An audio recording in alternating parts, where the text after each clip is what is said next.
and now we are live. Oh, gosh. Emma Cox, I am so glad to welcome you once again for our preview to Emma Explores. Each week, I have you diving in and going into that closet of Emma's family stories and pulling them out. And for next week, you have a fun one ready for us. So tell us about that. Well, as you say, I'm really fortunate. I have lots and lots of different stories, and this is one I've been looking forward to for quite a while because it's one of the people in it is somebody I sort of feel like I identify with quite closely, and it's somebody that I've always thought he's interesting and finding out more about him. And I have talked about him in the past. So basically, his name was Edward William Cox, and he's my two times great grandfather, and he was a publisher in London. And I knew some of the bits and pieces about him, but I hadn't found out a lot. I'd done my family history in 1,000 words, including him. And I thought there's an opportunity to find out more about the sort of books that he published and the magazines and newspapers and things like that and how he got into it. So I've basically been doing a bit more research on him. And then I wanted to know, well, what happened to his business? Because I know that his nephew Horace took it over, but there were other people that were involved as well, which I didn't realise. And I found some more sources for this one. So there's new sources that I hadn't come across before.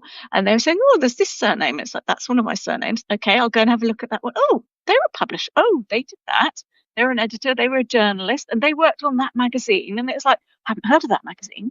And it's been telling me about lots and lots of different things. And it was interesting to sort of see he basically set up the business. It ran for several years.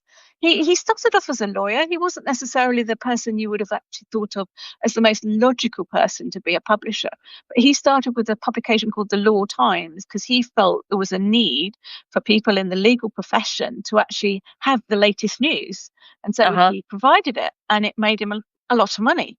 And he basically did this, and then he did something called The Field, and then there's various other magazines and newspapers and publications that came out of different ones, different sort of like columns and things like that, which were then given their own they were basically made independent is probably the best way of actually describing it. Some succeeded, some didn't, and it's interesting to see which did and which didn't, and the type of topics that they covered. And I've actually got I've got so much stuff from my ancestors. I've got my great uncle's things, and he basically he was my grandfather's brother, and he acted as executors on various wills. So, and he had lots and lots of family papers and things. And in there, I've got the centenary editions of a couple of the magazines that started off being published by Edward William Cox a few years ago. And so tell me the dates. Yeah, exactly. So the grandfather must have been late 19th century, early 20th century. Your great grandfather, late 19th century. So Edward William Cox was born in 1809 and he died around 1879. So he was early. So he started doing this in the 1850s, 1840s, 1850s. Yeah. So there was some, and people have written articles about him, and it's like something he was. I think it was the word. He was the father of class journalism or something. Was one person described as.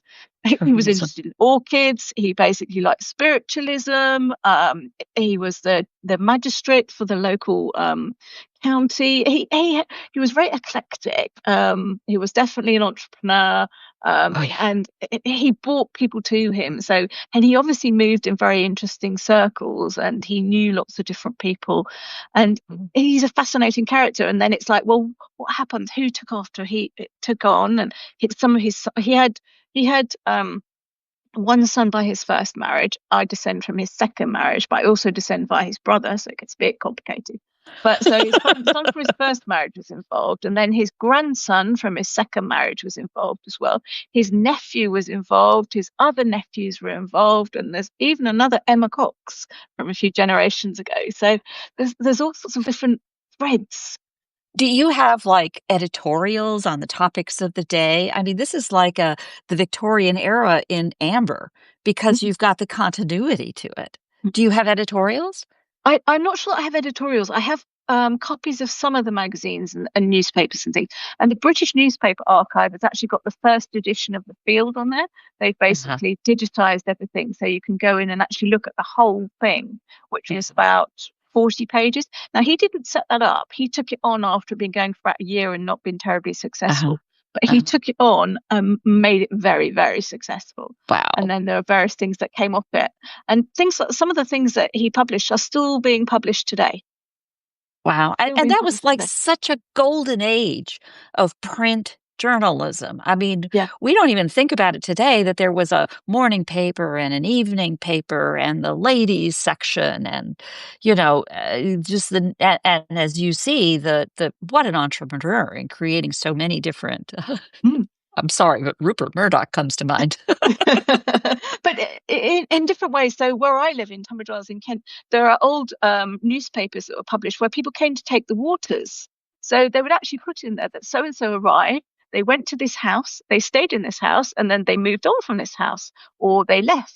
So you can actually see the details of what people wrote in these things and the advertisements and the things that were popular. And it's fascinating reading, looking back at all of these old ones. You know, we think about we have our privacy statements at every website we visit, and they're gonna know, they're gonna know, they're gonna know. And we have all these platforms tracking our every movement. Instead, you have newspapers reporting who had tea with whom. Yeah, you did, literally. It was amazing detail in some of these newspapers, and looking through it and seeing what kind of advertisements there were and what people valued and what was Exactly. important to them. And there's some lovely ones. The centenary editions I mentioned, one's from the 1950s and one's from the 1960s. So it's the Queen one, I think, goes through and it shows the adverts from the different periods, so in the different decades. So you can actually pick out these little ones where there's a cat in there. There's mentions of lots and lots of different things. Let's just have a quick look. There's a lion. There's lots and lots of dresses. So seeing the Wait, wait, fashion of wait. the different I'm dresses. sorry. Hold on a second. Lion? There's Yeah. a lion I mean, there's a social event about the lion, so go on about the lion. Well, this might be a brand that some people may have heard of. Oh, It's a very popular tea. Irish drink. Oh, wait a minute. Drink like a liqueur. No, a stout. Ah, huh. Did not know that. Yeah. Lion coffee is anyway, go on. Yeah. So It's a great. basically, there's this insatiable carnivore, is how it's described. So Wow. Wait a minute. mm, The stout is an insatiable carnivore? apparently so. Or the lion is, and it needs It a needs drink. its stout. Ah, Yeah. okay. I could see that. I could see Yeah. that. Yeah. Wow. Mm. Gee, yeah, yeah, Doctor, forgive me, I've been so excited here. I haven't properly welcomed everyone. Dr. Mary Marshall, thank you for chiming in. I know that you have some amazing artifacts. We've talked about that a few times and we'll continue to. She's talking about her collections and knowledge about the Black newspapers in the U.S. I know your background is particularly in the Augusta, Georgia area, going on up to the eastern seaboard to New York, where you are now. Karen Ray chimes in talking about it being the social media of the day. Yeah. Exactly. Definitely. And you can see why people needed to worry about what they were wearing to go meet somebody at a cafe because, the dutiful reporters were going to be sitting there writing it all up. The economics of that. I mean, pause for a minute to think that maybe they're paid by the word. I don't, it's just breathtaking. Mama Carol, lovely to see you joining me also from California.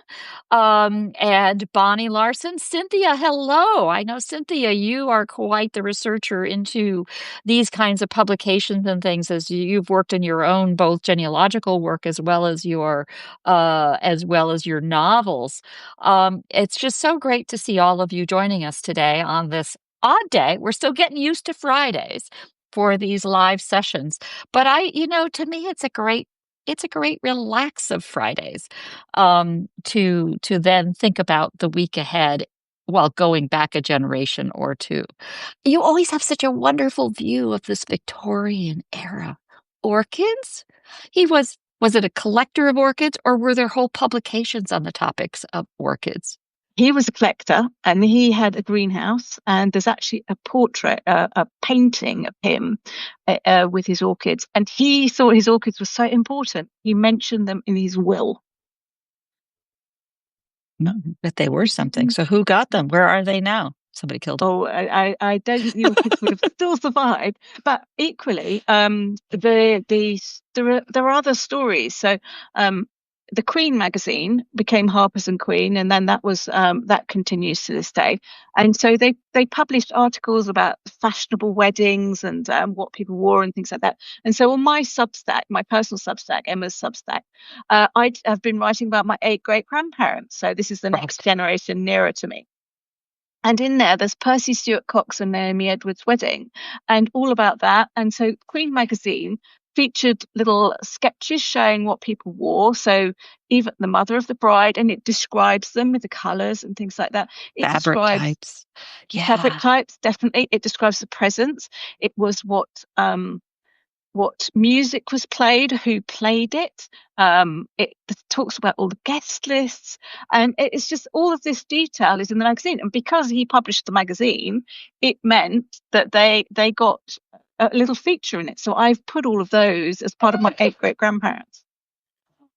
Wow. And then, of course, depending on when different people were, okay, well, when they were married, right? Or then I suppose he also carried on. Have you noted whether he carried on to cover like their children? So therefore, uh, that would be your grandparents and so on, their children? They didn't, as far as I'm aware, cover other other family weddings in that magazine, but they got mentioned in other newspapers. So I have actually found newspaper articles talking about different weddings and the guest list and presents and that sort of thing. So newspapers are a brilliant resource. The British Newspaper Library, it's you pay about £70 a year, and I think they've actually got an offer on at the moment. So if anyone's interested in that, it's worthwhile having a look. I think I saved about 25% on my renewal. So it's not just new members. So it was worth it doing that. Yeah. And just have a look and see if there are any newspapers relevant to the area that you come from or you're interested in. Because we have this nifty little global reach, our good friends down in Australia have tipped us off to the Trove in Australia, and what an amazing resource that is, not just for Australian publications, but also British, which has been lovely. And then here in I don't know how they cover Canada, but certainly to the United States, newspapers.com has been useful. Yep. They have this gradation to Publishers Extra. So you struggle, you cough it up, you finally pay them for newspapers.com, and then they come back and say, oh yeah, that one? Yeah, no, you got to pay extra for that. So I've been a big fan of Elefind, which is ELEFPHIND, which has actually, it's charming because it goes out to all these kinds of publications that would never be in newspapers.com and may or may not be in what's called Chronicling America, which is a series of the newspapers that are in the Library of Congress. But yeah. But newspapers, magazines, and some of them are quite specialist. So one of them is called Crockford's Clerical Review. So basically that was the clergy news. So basically who was a vicar in whichever parish and where they moved to, people who died and what was happening. And so that was quite a significant publication. The Field was for people who were men basically were interested in hunting, shooting and fishing and all of that sort of thing. But there's some lovely adverts in there. I've picked some of those out to show as part of the talk I'm going to be giving. But there's not just the newspapers and magazines. So he handed on to Horace. So Horace was also my great grandfather. So this is where I come down the 2 lines. And he ended up doing more book publishing, although he was still managing the company and things like that for a while. And then sort of various of the magazines continued, some were sold and carried on. But then looking at the book side of it, I found some amazing books. And there's one here, I'll just find the name of it. I'll just quote it to you. I'm still worried about an English bulldog named Horace, but I'm distracted. It's called The Speaking Parrots, and it's coloured plates. Speaking Parrots, and actually I've got a beautiful picture of it. It's a beautiful illustrated cover, and it's on sale for $350. So yes, an Oh, investment. a stretch goal. You could get actually a speaking parrot would probably cost you more than that. Those giant macaws, the beautiful macaw, Yeah, they're not cheap no, if you want to buy one. and they Because need I a think decent aviary to be in as well. oh well, of course, yeah, that would set you back more than the $300 as well. But then you have to have the decent aviary in the conservatory with your orchids. Um Well, not sure that they would get on. Oh, well, who knows whether they would get not on. that's Yeah, why they have their own aviary and they yeah, can't get to the orchids because you know what they would do to the orchids. yeah. Kind of like my cats. Yeah. What fun. And there are so many layers to that kind of thing of the business model, the business that it was showing some of the early factors of market segmentation that Mhm. is recognizing that there is a big enough market that's wealthy enough, that is connected enough around hunting as well as orchids, as well as cigars or whatever the topic might be.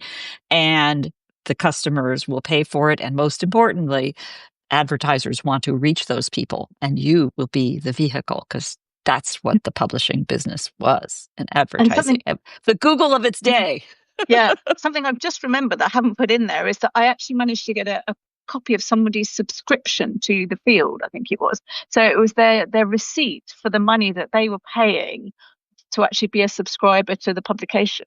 So there's all sorts of different things out there. eBay, that sort of thing is quite a good source for Yeah. those sort of Yeah. Yeah. artifacts. Yeah.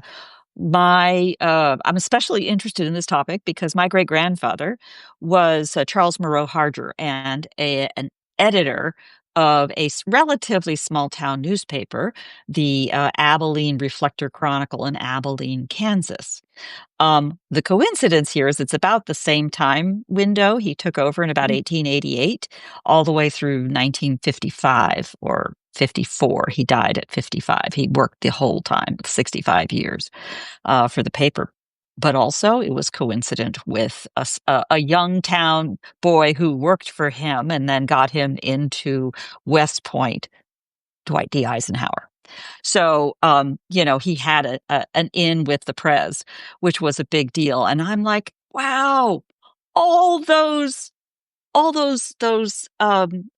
editorials and commentaries and so on. And while those are interesting, it's sort of not surprising to his politics or whatever else. And I don't really know all the details. Um, but his stories about the Old West and the changes that were happening at the period of time, this self-awareness Mm. about the historical transformations is actually, to me, the most interesting parts. Have you found some of those kinds of uh, personalized views of the period of time, the self-awareness about, Victoria and um, the empire and the many changes in the empire at the time? Not really, to be quite honest. I haven't looked for those. I've been more interested in sort of the overall thing rather than what's been said in specific issues, unless there's something that stands out. Um, and some of them are easier to I could find see than getting others. distracted by the talking Yeah. Paris. But Go I, on. I think there must have been some fascinating conversations going on then. It's like, Yeah. what do you want to include in it this month? And the people had responsibilities for different sections of the newspapers so that they would find all the articles on so and say, well, how do you choose what you're going to talk about? What's popular at that time, and why have you chosen to include it? Oh my goodness, yes. And so, backing up a little bit as to why we're talking about all of this. You see, for those of you who are new, and I recognize several new names, welcome, welcome. It's great to see you. This is a preview of the conversation and presentation that you'll make next Thursday in our Emma Explores series. And Emma, you, of course, tell us a little bit about your background and how you go about these presentations, and then how you even pull select your topics and themes. I think that would be a good background for everybody. Okay, so for anybody who doesn't really know me, so I'm based in England. You guessed by my accent, I live in Kent. And I've been interested in my own family history for probably 30 years on and off. So before the days of the internet, and sort of, I can remember looking and you couldn't necessarily find much in the way of records. We're now in a much better position where things are constantly being digitized. So over the years, I've done quite a lot of my own research, and I'm semi-organized. I wouldn't say I'm the most organized person. And I've got sort of different boxes with bits and pieces. I'm really fortunate that I've inherited loads of I've got letters, I've got a few heirlooms, I've got photographs, family trees, all sorts of different things. And so I've got this pool of information, and within it, I know there are lots of stories, some of which would take more effort to tell than others. So, for example, I have my great grandmother's diaries from Scotland, and these are tiny little handwritten diaries from the 1940s, 50s, 60s time, and they talk about her life. And at some point, I would like to do that, but it means transcribing them all and doing all the effort involved in doing that to then come out with something at the end of it. So what I've done is basically pick, in a lot of instances, people I am vaguely familiar with, or it could be a tangent from something else that I've already talked about, or it could be something that I've seen in the news. When I did my last one, it was the Fonblanc family, and that was to do with the full text search. So that's something that had come out quite recently. And so when I looked for Fonblanc years ago, there was nothing out there. And then I found this book, which had all of this stuff in there. And it's like, well, I can write about that one. So it's different how I choose things. Yeah. Sometimes I think there'll be a really good story. So, for example, my grandfather's brother, my great uncle Charles Cox, he basically was quite into marine stuff. So he was, I think he was in the Navy in Canada at one point. He was lived out there for a while, and his wife was, I think she was American, if not Canadian. And basically, he built a boat up in Canada, and he sailed it down to the Caribbean. And I have got a photo album and newspaper cuttings and all sorts of things talking about the building of the boat, the sailing down there, and who they Wow. encountered, and all sorts of things. So I thought at some point I want to do a story on him. So I've got all that Yeah. material, but it's a matter of pulling things together. Yeah. It varies in terms of what I choose, and it's what appeals, really. Yeah. Well, I always find the thematic view, I mean, it's so tempting to come into the field of genealogy and say, okay, I have to finish my tree. I always have to We never laugh when I finish hear our that. tree. That's the Never. secret. That's like, yeah, newbie. but you sketch out where you're interested in and you dig into more of those details, and then you park. I think of it as parking the details that I know so far with notes about what I'm not really sure of, etc. And then you're free to like dive into the details of any one of them.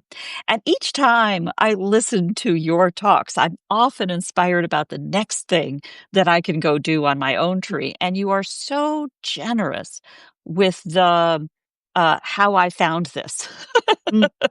where I went and how I found this. Because frankly, too many of us are like, and this is true. Okay. Whatever you say. Um, and by doing the how I found this, you're not only giving us the receipts on your own work, which frankly I wouldn't doubt anyway, but it's the and you can too. The implied and you can too. You were the one to tip me off to the richness of treasures down at Trove in Australia, and how that could apply up here to Britain. My own family, most of on my mom's side arrived almost exclusively from England, but almost all of them were in the 17th century. And doggone it, the newspaper publishing was just not good enough back then.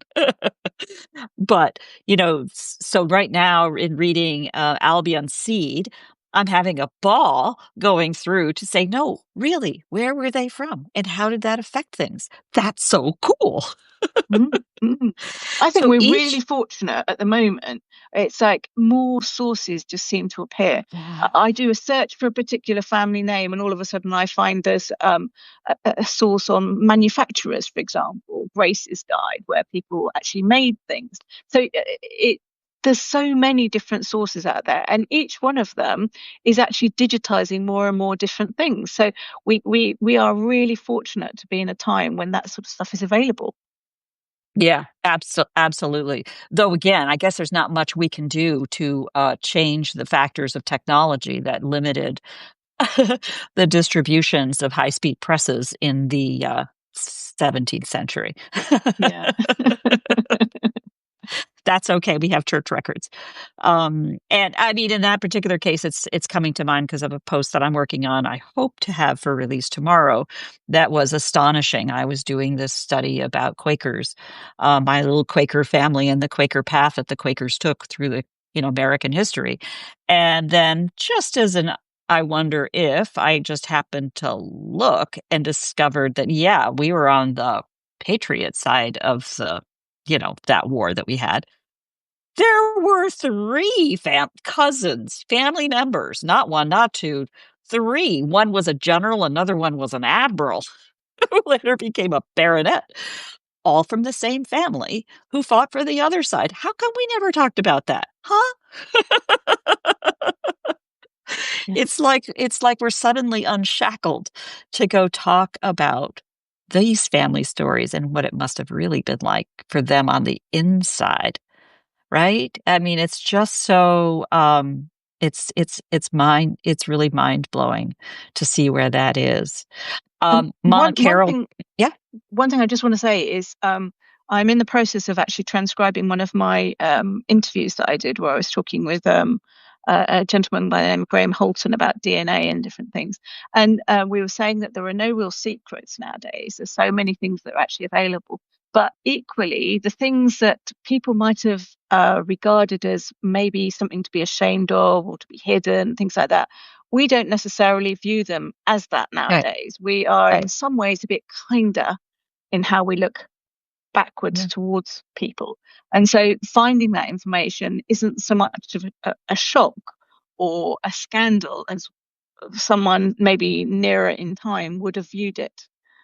Yeah. No, that's always, I think, a really, really important thing to keep going back and understanding, not only, that we can talk about these things today, but also to understand what their perspective is like, to get in their shoes and understand the out of wedlock birth, the, whatever their surprises were, divorce, and that as recently as the 60s and 70s was still not spoken of. Speaking for a friend.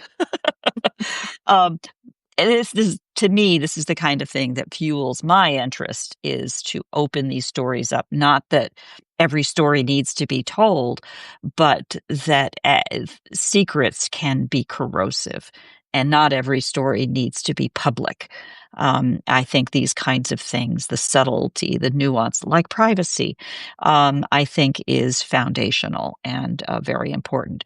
Mama Carol just chimed in to say to thank you for your generosity and how she's looking forward to Thursday. I think that's actually a great reminder. We try not to let our little previews get run too long, but and makes it a good place to wrap. I want to thank all of you for joining us today. It's a delight to see so many new faces, and we're always thrilled to have you come and join us. And remember, all of these programs are free, made possible by the generosity of our wonderful Projectkin patrons. You can see them all at projectkin.org/patrons. And we hold all of these programs. We love to see you live. If we can't make it live, we also record them all, almost all of them, I think, to make sure that they can be shared and engaged with. We love the comments and discussions because it helps all of us. So feel free to drop notes, ask questions, send messages, learn more about what Emma is doing with Emma Explores. Emma's own podcast she didn't mention, Journeys into Genealogy, which is a fabulous, fabulous, thoughtful and insightful podcast if you are not familiar with it. And then, of course, her own stories at Emma's Substack, right? I'll include all of these links, of course, in our in the show notes because it always lets me do a little reminder. These are my notes for what's what, but they're always useful. Now I've got to go back and study up on the talking parrots. I will have a link to that in the thing, so we'll be able to see that. Mm. Stay tuned for our next exciting episode. Thank you again. Take care now. Thank you, everybody. It's so good to have you as part of this. Thank you. See you on Thursday. Bye Bye. bye now.